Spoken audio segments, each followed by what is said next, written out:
Hello future doctors and parents, मैं विष्णुकांत सिंह स्वागत करता हूं आप सबका एडमिशन मीडिया यूजी में। आज मैं आपसे बात करने वाला हूं एमसीसी के लेटेस्ट काउंसलिंग शेड्यूल के बारे में। आई एम श्योर आप सबको काउंसलिंग शेड्यूल मिल चुकी होगी। टेंटेटिव शेड्यूल आपका पब्लिश हुआ है और इसके शेड्यूल के पब्लिश होने के साथ ही काफ़ी सारे नए क्वेश्चंस भी रेज किए जा रहे हैं, जिसमें कुछ नए काउंसलिंग के रूल्स की बात की जा रही है, नए रेगुलेशंस की बात की जा रही है। साथ ही में आपसे मैं स्टेट काउंसलिंग के बारे में भी बात करूंगा, यूपी के कॉमन काउंसलिंग पे भी डिस्कशन करेंगे। एज वेल एज मैं आपसे डिस्कस करने वाला हूँ, क्योंकि काफ़ी सारे कैंडिडेट्स का एक कॉमन क्वेश्चन आ रहा है कि सर अगर मुझे डायरेक्ट मॉपअप में सीट चाहिए तो मुझे क्या करना चाहिए, अगर मुझे स्ट्रे राउंड में पार्टिसिपेट करना है तो क्या करना चाहिए, ऑल इंडिया राउंड 1 में सीट मिल गई तो मेरे साथ क्या होगा, राउंड 2 में सीट मिलेगी तो क्या हो गया, सिक्योरिटी अमाउंट कैसे आप बचा सकते हो, उन तमाम चीज़ों के बारे में। मतलब कि जो आप पेड काउंसलिंग गाइडेंस देके या किसी को 3000 4000 पेमेंट करने के बाद जो चीज़ें आपको पता चलेंगी, वो चीज़ें मैं आपको फ्री ऑफ कॉस्ट इस वीडियो में बताने वाला हूँ कि आप खुद को कैसे बचा के चल सकते हो, कैसे states counselling plus all India counselling को एक साथ कर सकते हो। मतलब कि ऑल इंडिया में भी आप अपनी एलिजिबिलिटी बना सकते हो और एज वेल एज आप स्टेट्स को भी देख सकते हो, क्योंकि काफ़ी सारे ऐसे बच्चे होते हैं जिनके लिए जिनके रैंक पे स्टेट्स में ज़्यादा प्रोबेबल चांसेस बनते हैं राउंड 2 या मॉपअप में compare to the first round of all India. तो काउंसलिंग कैसे करनी चाहिए, क्या चीज़ें ध्यान में रखनी चाहिए, इन तमाम चीज़ों के बारे में मैं इस वीडियो में आपसे डिस्कस करने वाला हूं। उससे पहले मैं बता दूं कि अगर आप इस चैनल पर नए और आपने चैनल को सब्सक्राइब नहीं किया है तो जरूर सब्सक्राइब करके रखें, क्योंकि जैसा कि मैंने अपने प्रीवियस वीडियो में भी आपको कॉन्टिन्यूसली मैं बोलते आ रहा हूँ कि हम आपके नीट पीजी मैं विष्णुकांत सिंह आपका मेडिकल काउंसलर मेनली आपके पीजी और एमडी एमएस जो पीजी में एमबीबीएस के बाद जो कोर्सेज होते हैं मेनली हम वहाँ पे गाइड करते हैं। हमारा ये चैनल नया है तो हमें आपकी सपोर्ट और आपके प्यार की ज़रूरत है। जितना ज़्यादा हो उतना ज़्यादा शेयर करें, जैसा कि हमने प्रॉमिस भी किया था आपसे इन द बिगिनिंग कि आपके लिए कॉन्टिन्यूस वीडियोस लेके आते रहेंगे। And that's exactly what we are doing. आपके लिए जितनी पॉसिबल हो सकती हैं, जितनी नई चीज़ें हो सकती हैं, वो कॉन्टिन्यूसली हम आपको बता रहे हैं कि कैसे करना चाहिए। चलिए बात करते हैं। अगर आपने ऑल इंडिया राउंड किया एमसीसी की काउंसलिंग शेड्यूल जो आपकी टेंटेटिव शेड्यूल ऑफिशियल पब्लिश की गई, उसमें अगर आप देखोगे तो कुछ नए मेजर चेंजेस की बात की जा रही है। एग्जैक्टली मैं बता दूं, ये अभी कंफर्म नहीं है। मतलब कि जब आपका इंफॉर्मेशन बुलेटिन रिलीज किया जाएगा या इंफॉर्मेशन बुकलेट जब आपकी रिलीज होगी, तब हमें एग्जैक्टली आइडिया लगेगा कि अभी जो मैं आपको रूल्स एंड रेगुलेशन बताने जा रहा हूँ क्या ये सच में वहां पे होगा या नहीं होगा। लेकिन टेंटेटिव काउंसलिंग शेड्यूल में कुछ बड़ी चीजें मेंशन की गई हैं। उनमें से कुछ इंपॉर्टेंट पॉइंट्स के लिए मैं बात कर लूँ। पहले क्या होता था, मतलब कि यूजी 2022 और यूजी 2023 में क्या मेजर चेंजेस हैं उसके लिए बात करते हैं। यूजी 2022 में क्या हुआ था आपका कि राउंड 1 हुआ, राउंड 2 हुआ, then mop up round, stray round. सीटें बहुत बड़ी अमाउंट में बची हुई थी, that's the reason special stray round कराया गया। ध्यान दें, ध्यान से समझें इस चीज को। पहले राउंड 1 होता है, फिर राउंड 2 होता है, फिर मॉपअप होता है, स्ट्रे राउंड होता है। अगर सीटें बच जाती हैं, इन दैट केस आपका स्पेशल स्ट्रे राउंड कंडक्ट कराया जाता है। स्पेशल स्ट्रे राउंड जो सबसे बड़ा क्वेश्चन आ रहा है कि sir special stray round UG 2023 में होगा या नहीं होगा, ये सिंपल सी चीजें हैं। ये डिपेंड करेगा अगर स्ट्रे राउंड के बाद सीटें जिनको भी अलॉट होती हैं और वो बहुत बड़े अमाउंट में जिनको अलॉट होती हैं, वो ज्वाइनिंग के लिए नहीं जाते हैं। अलॉटमेंट तो करा लिया, ज्वाइनिंग के लिए नहीं जाएंगे, सीटें बड़ी अमाउंट में बचती हैं, तभी आपका स्पेशल स्ट्रे राउंड होगा। अदरवाइज स्पेशल स्ट्रे राउंड इस बार नहीं होगा। चांसेस क्या है होने या ना होने के, ये जैसे ही आपकी काउंसलिंग स्टार्ट होगी हमारी टीम एनालिसिस करके आपको स्ट्रे राउंड के मॉपअप राउंड तक हम आपको क्लियर कर देंगे कि इस बार स्पेशल स्ट्रे राउंड होने के कितने प्रतिशत चांसेस हैं, होगा या नहीं होगा। अब बात करते हैं जो दूसरा सबसे बड़ा पॉइंट आ रहा है, लास्ट ईयर की काउंसलिंग। पहले काउंसलिंग कैसे होता है वो समझ लो आप। ऑल इंडिया का राउंड 1 होगा, उसके बाद स्टेट्स के राउंड 1 होंगे, स्टेट्स राउंड 2 1 कंप्लीट होंगे, देन अगेन आपका ऑल इंडिया का राउंड 2 होगा, उसके बाद अगेन आपके स्टेट्स राउंड 2 होंगे, फिर आपका ऑल इंडिया का मॉपअप होगा, देन स्टेट्स के मॉपअप होंगे, फिर स्टेट्स के ऑल इंडिया का स्ट्रे होगा और देन आपका स्टेट्स के स्ट्रे होंगे। सीटें बच जाती हैं, स्टेट्स स्ट्रे राउंड में सीटें नहीं बचती हैं, लास्ट ईयर भी नहीं बचा था, इस बार भी आप देखोगे, क्योंकि स्टेट्स के स्ट्रे राउंड मेनली आपके मोस्ट स्टेट्स ऐसे हैं जो ऑफलाइन वे में चले जाते हैं और आपको अपने नोडल सेंटर पे बुला के ही अलॉटमेंट कराते हैं, जिससे सीटें उनकी वेस्ट नहीं होती हैं और बहुत कम चांसेस रहता है कि स्पेशल स्ट्रे राउंड आपके स्टेट्स में हो।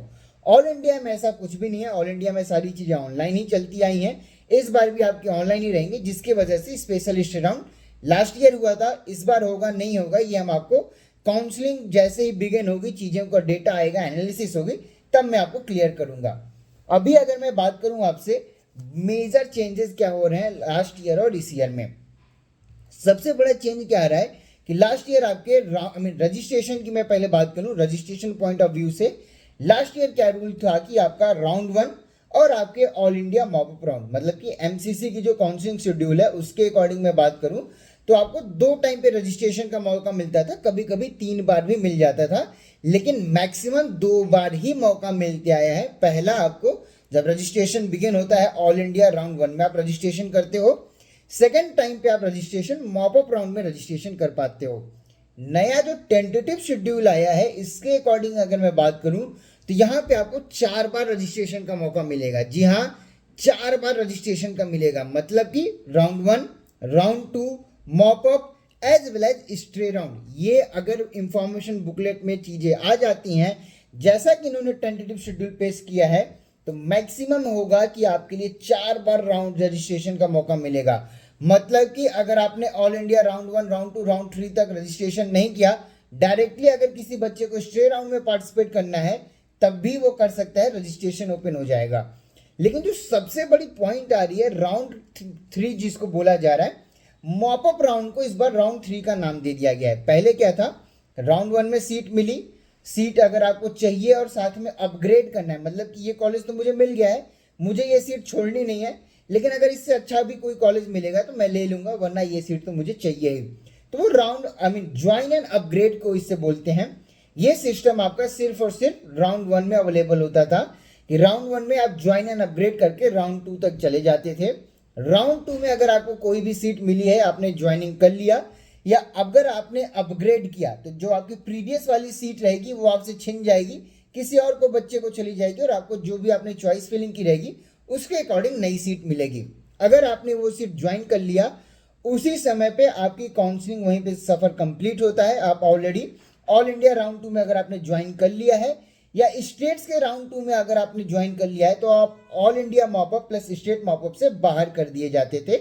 ये लास्ट ईयर भी रूल था, मैक्सिमम चांसेस हैं कि ये इस बार भी होगा। लेकिन अभी तक जो मॉपअप राउंड था इसे राउंड 3 का नाम दे दिया गया है। क्या इसका ये मतलब होगा कि राउंड 2 में अगेन आपको अपग्रेड करने का मौका मिलेगा, हाँ या ना?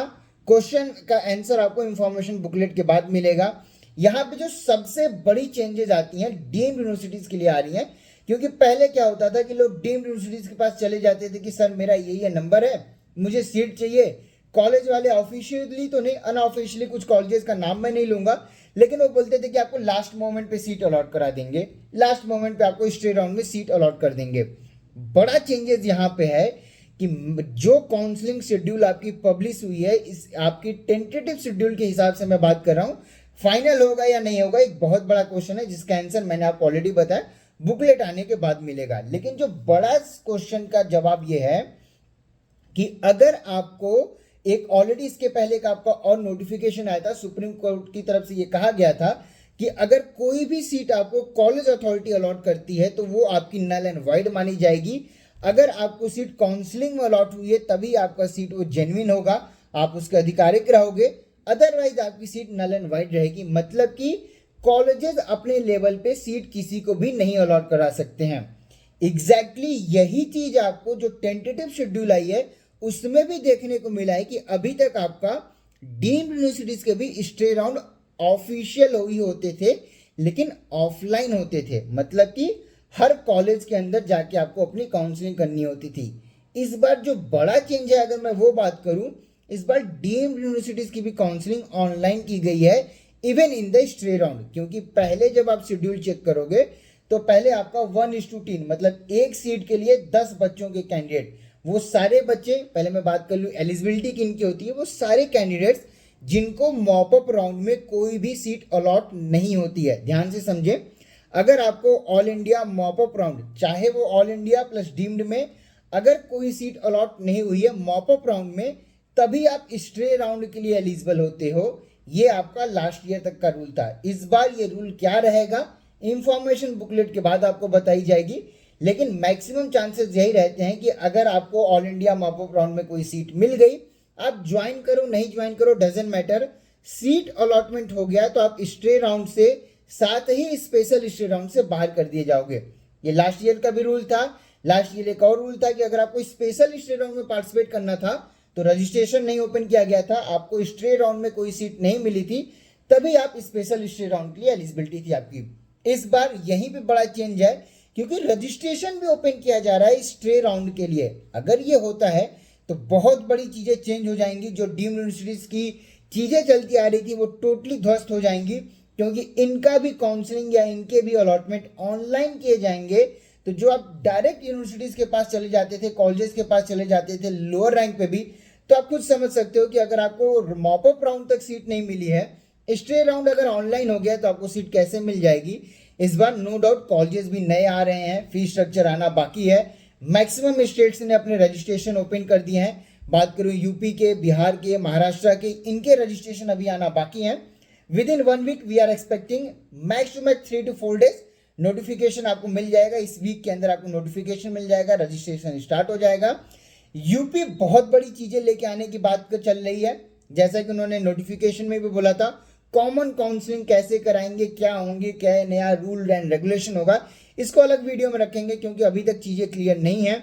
लेकिन जो मेजर चेंजेस आपको दिख रहे हैं लास्ट ईयर और इस ईयर में, वो मैंने आपको ऑलरेडी बता दिया है। ये मैंने आपके टेंटेटिव शेड्यूल के अकॉर्डिंग आपसे बात की है। अगर ये टेंटेटिव शेड्यूल ही फाइनल शेड्यूल में चेंज कर दिया जाता है और जो चीजें एज इट इज मेंशन है वो एज इट इज रहती हैं, तभी ये सारे रूल, आपके रूल एंड रेगुलेशन जिसको मैंने अभी डिस्कस किया यहाँ पे, वो वैलिड माने जाएंगे और वो वैलिड होंगे। अदरवाइज चीजें लास्ट ईयर की तरह ही प्रोसीड करती हैं। तो जैसा कि मैंने आपको ऑलरेडी बताया, मॉपअप राउंड में आपको एलिजिबल रहना है तो राउंड 2 में कोई सीट ज्वाइन नहीं करनी पड़ेगी। Either in your state all India. Stay round में एलिजिबिलिटी चाहिए, मॉपअप राउंड में कोई अलॉटमेंट नहीं होना चाहिए। स्पेशल स्टे राउंड होगा नहीं होगा ये मैंने आपको ऑलरेडी बता दिया। लास्ट ईयर क्यों हुआ था ये भी मैंने आपको बता दिया। लास्ट ईयर बच्चे ड्रॉप के लिए जा रहे थे क्योंकि सबको लग रहा था 6 महीने बाद एग्जाम है, प्रिपरेशन करेंगे, नंबर अच्छा लाएंगे और सीटें लेंगे। यही रीजन है कि इस बार यूजी नीट यूजी 2023 में सबसे ज्यादा बच्चों ने अप्लाई किया था। अप्रोक्सीमेटली 20 लाख कुछ हजार बच्चों ने अप्लाई किया था और ऑलमोस्ट आपके 10 लाख कैंडिडेट्स एलिजिबल हुए हैं। तो आप खुद सोच के देखें कि अगर आपको लग रहा है कि लास्ट ईयर की तरह आपको इस बार भी सीटें मिल जाएंगी, स्पेशली मैं प्राइवेट कॉलेजेस की बात कर रहा हूँ। गवर्नमेंट कॉलेजेस में थोड़ा बहुत शिफ्ट आएगा, जिसके लिए मैंने ऑलरेडी वीडियोस बना रखे हैं, नहीं देखा तो जाके देखें। प्राइवेट कॉलेजेस में अगर आपको लगता है कि यूपी में लास्ट ईयर की तरह 150 पे भी सीट मिल जाएगा, 200 पे भी सीट मिल जाएगा, काउंसलिंग का इंतजार करिए। अगर कॉमन काउंसलिंग हुई तो आप भी सोचोगे कि क्या हो रहा है इस बार, काउंसलिंग किस दिशा में चल रही है। अगर ये चीजें हो जाती हैं तो आपको भी लगेगा कि डीम्ड यूनिवर्सिटीज में सीट पाना अब क्या मुश्किल है। आपको एनआरआई डॉक्यूमेंट्स कैसे बनाने हैं, मैनेजमेंट सीट कैसे अलॉट हो सकती है, आपको लोअर बजट में कहाँ पे सीटें मिल सकती हैं।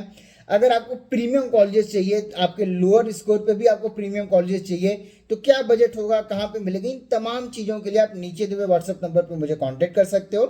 साथ ही में अगर आप पेड और प्रीमियम काउंसलिंग के लिए देख रहे हो तो अगेन आप नीचे दिए हुए वेबसाइट हमारा admissionmedia.in पे जाकर रजिस्ट्रेशन करके आप हमसे कांटेक्ट कर सकते हो। साथ ही में कोई और क्वेश्चन है, इन तमाम चीज़ों के लिए कमेंट जरूर करें।